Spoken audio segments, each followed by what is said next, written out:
예수님의 믿음으로 살자 2부에 오신 것을 환영합니다. 즉 선악과를 따먹고 아담과 이브가 성령을 잃어버렸기 때문에 하나님 보시기에는 죽은 자죠. 그래서 반드시 살아나야 돼요. 죄를 졌다 원죄서를 자꾸 믿으면 죄를 갚았다고 생명이 다시 살아나는 게 아니죠.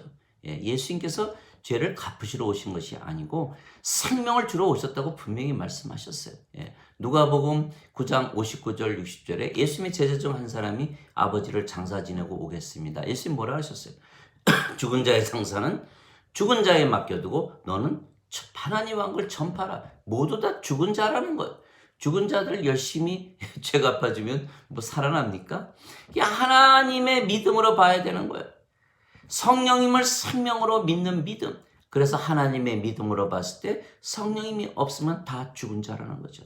그래서 요한복음 5장 21절에 하나님께서 죽은 자들을 살리시는 것 같이 아들도 자기가 원하는 자를 살려내느니라. 살려내는 거예요. 생명을 줘서 살려내야 되는 거예요. 성령으로 다시 태어나게 하고 생명책에 이름을 올려서 천국에 들여보내야 돼요. 안 그러면 멸망하고 프로스에 던져지는 거예요. 요한복음 5장 24절 진실로 진실로 내가 네게 이르노니 내 말을 듣고 나를 보내신 분을 믿는 자들에게는 영원한 생명이 있고 정죄에 이르지 아니하나니 정죄, 심판 걱정할 필요가 없어요. 살아났다, 산자다, 천국에 바로 들어가는 거예요. 이게 예수님의 약속이고 믿음이에요. 그래서 예수께서 십자가에 달리신 거예요. 영원한 생명이 있고 정죄에 이르지 아니하나니 이들은 사망에서 생명으로 옮겨졌느니라. 25절 진실로 진실로 내가 너에게 이르노니 죽은 자들이 하나님 아들의 음성을 들을 때가 오나니 바로 지금이라. 듣는 자들은 살리라. 하나님의 생명 받아서 다시 살아나야 천국 간다는 거예요. 니고데모라는 사람이 이스라엘의 선생 아닙니까? 이 이스라엘 선생으로서 예수님 찾아왔죠. 예수님 행하신 모든 기적을 보니까 예수님 틀림없이 하나님께서 보내신 선생입니다. 예수님께서 니고데모에게 말씀하셨어요. 내가 다시 태어나지 아니하면 하나님 왕국을 볼 수 없느니라. 그러니까 니고데모가 내가 나이가 늙었는데 어떻게 어머니 뱃속에 또 들어갑니까? 이렇게 말씀했던 거예요. 그러니까 예수님께서 진실로 진실로 내가 너에게 이르노니 사람이 물과 성령에게서 태어나지 아니하면 하나님 왕국에 들어가지 못하느니라. 육체에서 육체가 났고 성령께서 영을 낳으시니 다시 태어난다는 말에 놀라지 말라 이렇게 말씀하신 거예요. 즉 니고데모는 육체를 생명으로 알았고 예수님은 성령님을 생명으로 알고 계시다는 거죠. 거기서 나오는 물은 요한일서 5장 8절 땅에 증거하는 이가 셋이 있으니 성령님과 물과 피라 이 셋은 하나이다. 즉 성령님께서 태어나서 영을 받아야 된다. 왜? 모든 인간은 육체로만 태어나지 성령을 받아서 태어난 인간이 하나도 없기 때문에 성령을 받지 않으면 죽은 자이기 때문에 하나님 눈에는 죽은 자. 그걸 예수님께서 그걸 믿으셨기 때문에 예수님께서 십자가에 달리신 거예요. 그러니까 니고데모가 그런 일이 어떻게 일어납니까? 그러니까 예수님께서 말씀하셨어요. 내가 이스라엘의 선생으로서 이것을 알지 못하느냐? 이스라엘의 선생이면 그가 이스라엘 선생 되기 위해서 많은 선생들이 가르쳤을 것이고 그 사람이 이스라엘 사람들을 많이 가르쳤을 텐데 그러면 유대인들이 하나도 모른다는 얘기 아닙니까? 그러면 유대인들이 하나도 모른다면 하나님의 말씀을 받은 유대인의 백성이 모른다면 하나님을 모르는 모든 다른 민족 백성들은 어떻게 알겠습니까? 즉 뭐냐면 니고데모가 모른다는 뜻은 모든 인간이 모른다는 거예요. 모든 인간이 육체를 생명으로 살고 있다는 거예요. 그러니까 그 말이 딱 맞아 떨어지는 거죠. 육체가 육체를 낳고 성령께서 영을 낳으신다. 이것이 예수님의 믿음이죠. 그래서 예수님께서 십자가에 달리신 거예요. 너희는 알지 못한다. 너희가 바람 소리는 들어도 어디서 와서 어디로 가는지는 모르듯이 성령에서 태어난 자는 이와 같으니라. 너희가 내 믿음을 가지면 다시 태어난다는 거예요. 그랬을 때 너희가 산자가 된다. 그래서 요한복음 3장 14절 모세가 광야에서 뱀을 든 것 같이 인자도 반드시 들려야 하리니 이는 그를 믿는 자마다 절대로 멸망치 않고 영원한 생명을 얻으리라. 십자가에 들리시는 것이 내가 영원한 생명을 주는 것이라 확실히 믿으셨기 때문에 십자가에서 못 박히시고 영광을 받으신 거예요. 그것이 바로 예수님의 믿음이고 그 예수님의 믿음을 우리가 그대로 가져오는 거예요. 요한복음 3장 16절 하나님께서 세상을 이처럼 사랑하사 자신의 독생자를 주셨으니 이는 그를 믿는 자마다 절대로 멸망치 않고 반드시 영존하는 생명을 얻으리라. 무엇을 하셨다?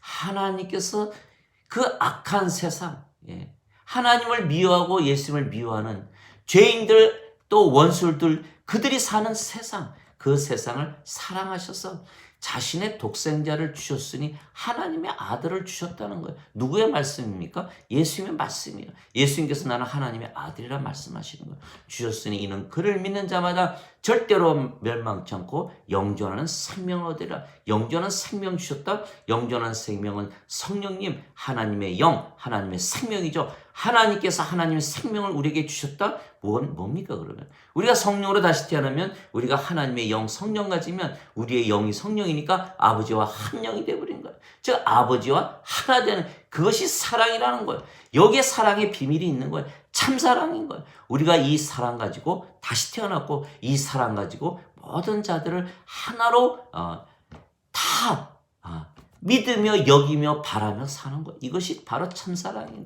하나 되는 것이 참사랑이에요. 그래서 우리가 그들에게 성령님을 주어서 다시 태어나게 해서 우리가 하나로 만드는 이것이 바로 참사랑이라는 거예요. 돈으로 하나 됩니까? 명예, 권력, 인기, 인간관계로 하나 됩니까? 절대로 하나 되는 법이 없어요. 왜? 육체로는 하나 되질 않아요. 창세기에 보면 남자가 장성해서 자기 아버지와 어머니를 떠나서 자기 아내와 연합하여 한 몸이 될지니라. 무슨 뜻입니까? 하나로 되어서 살아가라. 하나로 어떻게 돼요? 그 당시엔 성령이 생명이었으니까 서로 하나로 믿으면서 살았던 거예요. 사랑으로 하나 되고자 하는 마음으로 살지 돈으로 뭐 다른 무엇으로 하나 되고자 하는 거는 다 하나 되는 거. 이것이 바로 그게 바로 예수님의 믿음이죠. 그래서 십자가에 달리신 거예요. 요한복음 7장 39절 아직 예수님께서 영광을 받지 아니하셨기에 성령께서 그들에게 아직 주어지지 않았더라. 아직 영광을 받지 않았기 때문에 주지 않았다. 즉 무슨 얘기냐? 예수님께서 십자가에 달리시면서 성령님을 주시는 것이다. 이렇게 말씀하신 것이죠. 요한복음 16장 7절 내가 너에게 진실을 말하노니 내가 너희를 떠나가는 것이 너에게 유익하니라. 내가 떠나가지 아니하면 위로자께서 너에게 오시지 아니하시리라. 내가 떠나가면 그분을 너에게 보내리라. 위로자, 요한복음 14장 26절 위로자 곧 아버지께서 내 이름으로 보내실 성령님, 성령님을 주시기 위해서 예수께서 떠나신 그 예수님이 떠나시면 우리가 성령님을 딱 받지 않습니까? 그럼 우리가 아버지와 하나가 되는 거예요. 아버지의 생명이 성령이니까 너무나 놀라운 사실이니까 이것이 바로 예수님의 믿음이에요. 그래서 예수님이 이 믿음 때문에 결국은 십자가에서 처형을 당한 거예요. 예수님께서 아버지가 일하시니 나도 일한다. 요한복음 5장 17절이죠. 그러니까 유대인들이 난리가 난 거예요. 아니 이 자가 가만히 보니까 안식일도 어기지? 뭐 하나님을 자기 아버지라 그래? 야 이거 신성 못 어겨 죽여. 그게 요한복음 5장 18절이에요. 유대인들이 더욱더 예수를 죽이고자 하였으니 이는 안식일을 어길 뿐만 아니라 자기를 하나님을 아버지라고 말함으로 하나님과 동등하게 여김이더라. 이렇게 말을 했던 거예요. 마태복음 26장 63절 이하에 보면 대제사장들이 예수님을 고소할 조건을 찾았는데 살아계신 하나님을 이름으로 맹세코 말하니 내가 하나님의 아들이거든 밝히 말하라. 예수님께서 뭐라고 말씀하셨습니까? 내가 말하였도다. 이제 하나님 우편에 내가 앉아있는 것과 구름 사이로 오는 것을 너희가 보게 되리라. 이렇게 말씀하신 거예요. 그러니까 대제사장들이 옷을 탁 찢으면서 더 이상 증거가 없다. 십자가에 못 박아야 된다. 이렇게죠. 그래서 예수님을 끌고 누구한테 갑니까? 빌라도에 가잖아요. 그게 요한복음 19장 7절 빌라도시여 각하시여 예수님은 유대법에 따라 처형을 받아야 됩니다. 그러니까 왜 그렇소? 이 자가 하나님의 아들이라고 그랬습니다. 빌라도 깜짝 놀란 거예요. 아이고 하나님의 아들을. 그게 더욱 두려워했다. 그게 바로 요한복음 19장 8절이에요. 하나님의 아들이란 뜻은 신이란 뜻이에요. 그러나 예수님께서는 십자가에 죽으시는 것을 무릅쓰고 나는 아버지와 하나다. 나는 하나님이 내 아버지다. 내가 하나님의 아들이라는 믿음으로 사셨다는 거예요. 그 믿음이 우리에게 필요하다는 거예요. 아버지 하나라는 믿음으로 일어나고, 아버지 하나라는 믿음으로 밥 먹고, 아버지 하나라는 믿음으로 일하고, 아버지 하나라는 믿음으로 길을 가고, 아버지 하나라는 믿음으로 잠을 자는 거예요.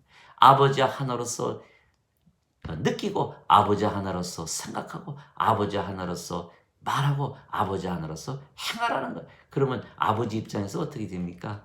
당연히 그렇게 믿어주는 아들한테 열심히 가서 살아줘야죠. 예, 여기까지가 2부이고 또 제 3부에서 뵙겠습니다. 감사합니다.